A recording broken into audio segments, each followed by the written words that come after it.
ജാർഖണ്ഡ് മുക്തി മോർച്ചയിൽ പ്രതിസന്ധി. പാർട്ടി വിടുമെന്ന സൂചന നൽകി മുൻ മുഖ്യമന്ത്രി ചെമ്പൈ സോറൻ. പാർട്ടിയിൽ താൻ അപമാനിതനായെന്ന് അദ്ദേഹം എക്സിലൂടെ പറഞ്ഞു.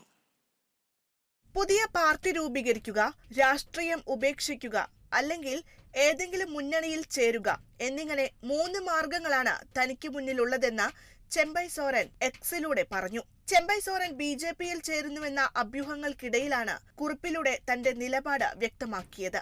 6 MLA-മാർക്കൊപ്പം സോറൻ ഡൽഹിയിലെത്തിയതോടെയാണ് സോറൻ BJPയിൽ ചേരുമെന്ന അഭ്യൂഹങ്ങൾക്ക് കനം വെച്ചത്. കൂറുമാറ്റ നിരോധന നിയമപ്രകാരം പുറത്താക്കപ്പെട്ട ലോബിൻ ഹെബ്രാമും ഇക്കൂട്ടത്തിൽ ഉണ്ടെന്നതും ശ്രദ്ധേയമാണ്.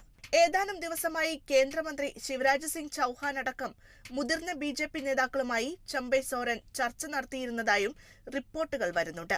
വരാനിരിക്കുന്ന നിയമസഭാ തെരഞ്ഞെടുപ്പിൽ ഗഡ്ചില സീറ്റിൽ നിന്ന് മകനെ സ്ഥാനാർത്ഥിയാക്കണമെന്ന ചെമ്പൈ സോറന്റെ അഭ്യർത്ഥന നിരസിച്ചതിനെ തുടർന്ന് പാർട്ടിക്കുള്ളിൽ ഭിന്നതയും ശക്തമായിരുന്നു. എന്നാൽ ഇത്തരം പ്രസ്താവനകളെ തള്ളിക്കൊണ്ട് ചെമ്പൈ സോറൻ രംഗത്ത് വരികയും ചെയ്തു. ഡൽഹിയിലെത്തിയത് വ്യക്തിപരമായ ആവശ്യങ്ങൾക്ക് വേണ്ടി മാത്രമാണെന്നാണ് സോറൻ മാധ്യമങ്ങളോട് പറഞ്ഞത്. ഇപ്പോൾ എവിടെയാണോ അവിടെ തന്നെ തുടരുമെന്നായിരുന്നു പാർട്ടി മാറുന്നതിനെ കുറിച്ച് അദ്ദേഹത്തിന്റെ പ്രതികരണം. ചെമ്പൈ സോറൻ BJPയിൽ ചേരുമെന്ന അഭ്യൂഹങ്ങൾ JMM-ഉം നിഷേധിച്ചു. എക്സ് അടക്കമുള്ള സാമൂഹ്യ മാധ്യമ അക്കൗണ്ടുകളിൽ നിന്ന് സോറൻ ജാർഖണ്ഡ് മുക്തി മോർച്ച എന്ന പേര് നീക്കം ചെയ്തിട്ടുണ്ട്. National desk, Kerala vision news.